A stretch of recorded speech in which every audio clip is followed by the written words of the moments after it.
metilcetona.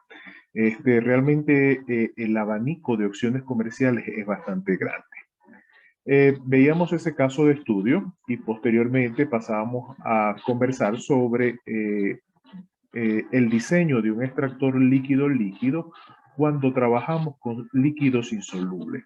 ¿Y qué significa que tenemos líquido insoluble? Bueno, que la alimentación, que está constituida por un soluto, al cual generalmente le damos la letra C, y por un carrier, que generalmente vamos a llamar con la letra A.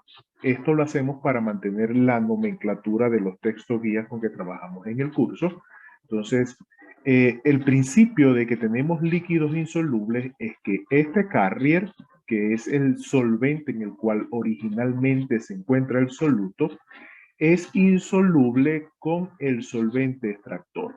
Entonces, de esa manera, la cantidad de A que ingresa con la alimentación va a permanecer constante y va a ser la misma que vamos a obtener en una corriente de salida que llamamos refinado. En tanto que la cantidad de B que ingresa como solvente extractor va a ser la misma cantidad que vamos a encontrar en una corriente de salida, que es la que llamamos extracto. Entonces, en los procesos de extracción nos encontramos con 4 corrientes. La alimentación, que va a tener una composición dada del compuesto que queremos transferir, que es ese soluto que llamamos C. El solvente extractor, ¿ok? O el agente extractor, en este caso el agente extractor es un agente másico, el cual puede tener una composición dada de ese soluto. Todo va a depender si él viene o no de una etapa de recuperación de solvente o si es un solvente fresco. Generalmente cuando utilizamos un solvente fresco no hay nada de soluto, pero cuando venimos de una columna de recuperación vamos a tener cantidades muy pequeñas, trazas, por decirlo así, del soluto que se transfiere. Y en la extracción líquido-líquido se generan entonces 2 corrientes, ¿ok? La de extracto, que es la corriente del solvente extractor que se ha enriquecido con el soluto. Entonces, esta corriente se va a caracterizar por tener B más C. Y la del refinado, que se va a caracterizar por tener el carrier, el solvente original, más el soluto que queda remanente, es decir, el que no hemos removido, ¿ok? Entonces aquí tenemos un arreglo de lo que es un proceso en extracción en contracorriente. Hablamos sobre ciertas consideraciones para el modelamiento de ese proceso que deberían de aplicarse para poder aplicar el balance de materia como lo hemos visto. Vimos que entonces el balance de componentes se traduce en una línea de operación que va entre los extremos de cada uno de los procesos, del equipo de la entrada y de la salida, y encontramos que va a haber una relación de equilibrio que es la que conocemos como la curva de equilibrio. Hablamos también sobre los procesos que tienen lugar en flujo cruzado. Decíamos en flujo cruzado porque la alimentación va atravesando todo el arreglo de cascada que tenemos de etapas, en tanto que el solvente extractor ingresa generalmente fresco a cada una de las etapas de manera individual. Resolver este tipo de problemas es igual que resolver el balance de materia para cada etapa. Tenemos entonces el balance de componente, la línea de operación de cada etapa y teníamos su representación gráfica como tal, donde vamos a encontrar líneas de operación para cada una de las etapas que estarán presentes en ese arreglo de cascada.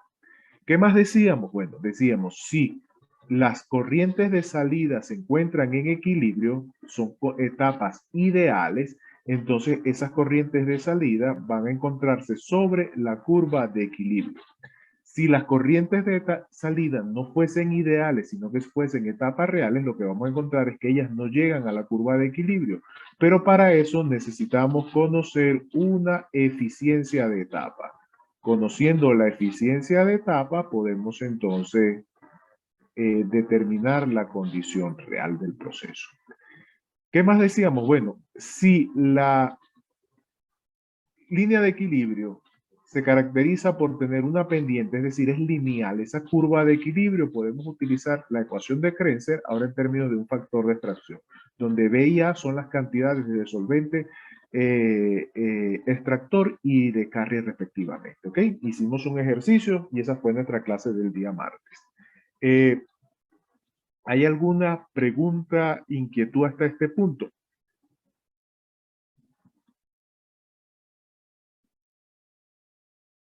Por mi parte no. No, profe, por mi parte tampoco. Ok, perfecto. Permítame un momento que no sé por qué.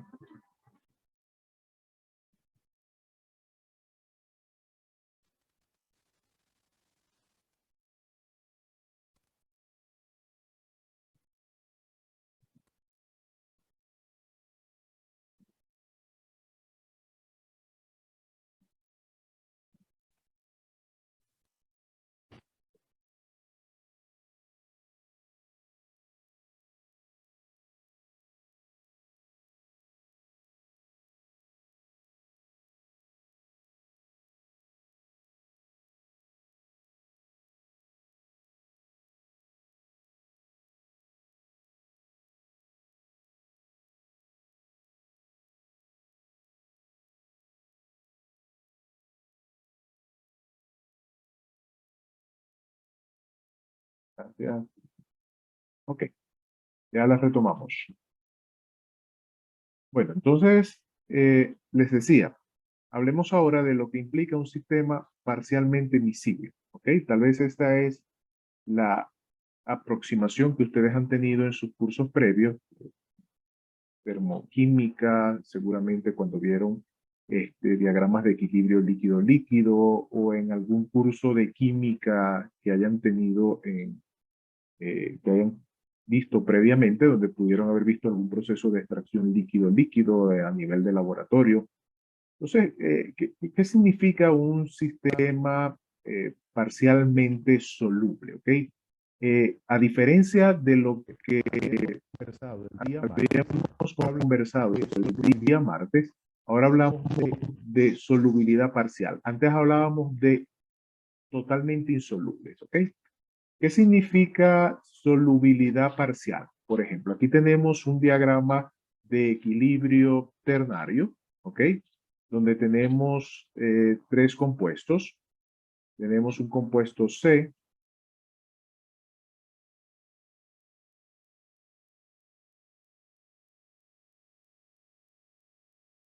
tenemos un compuesto C, tenemos A, tenemos B, ¿ok? Si lo vemos en términos de la nomenclatura que hemos venido trabajando, aquí tenemos el compuesto que se transfiere, el soluto. Aquí tenemos el carrier y aquí tenemos el solvente extractor. ¿Qué nos indica este tipo de diagrama de equilibrio? Primero, si nosotros vemos esta diagonal del triángulo, nos indica que el compuesto C y el A, es decir, el carrier, son solubles. Es decir, podemos encontrar, dependiendo de las características de la alimentación, podemos definir cualquier composición de la alimentación o podemos encontrar una alimentación que tenga cualquier composición de C en A. Es decir, una alimentación donde tengamos diferentes cantidades de CA a lo largo de todo este eje. No hay ninguna restricción. Cuando vemos este lado de acá, encontramos que también podemos formular mezclas entre el carrier y el solvente extractor que tengan cualquier composición, entre 0 y 100%. Podemos ir desde una mezcla que tenga 100% en C hasta una que tenga 100% en B. Es decir, si nosotros nos colocamos en un punto cualquiera sobre este lado, vamos a tener una mezcla que tendrá una cantidad de C en A. Si nos colocamos de este lado, vamos a tener una mezcla que tendrá cualquier composición de C y B. Luego encontramos esta región, que es la región que se conoce como la región de una fase, que es la que se encuentra por encima de la envolvente. ¿Y qué es esa región de una fase? Bueno, cualquier mezcla que se encuentre en el interior de esa región formará una mezcla homogénea de los tres compuestos. Es decir, si yo tengo una mezcla que se encuentra en este punto, formará una mezcla homogénea de A, C y B. ¿Ok? Es lo que nos dice esta condición.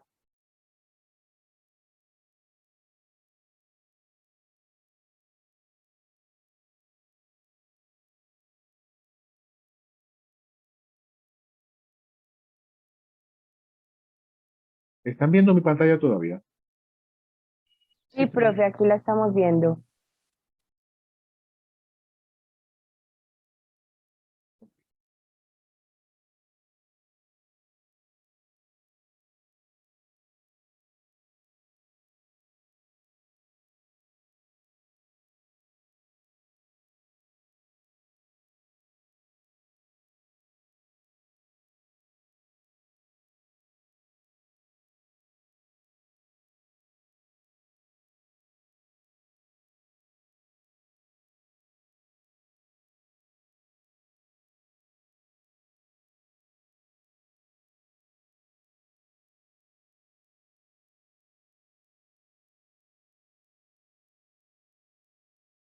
Bueno, entonces, cualquier punto que encontremos en la región de una fase, de una fase, es decir, por encima de la envolvente, será una mezcla homogénea de los tres compuestos. Luego vamos a encontrar lo que es la región de dos fases.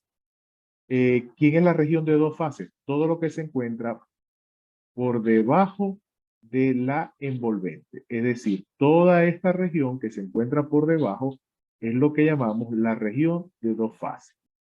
¿Y de qué se caracteriza esas dos fases? Que cualquier mezcla que ingrese dentro de esa región de composición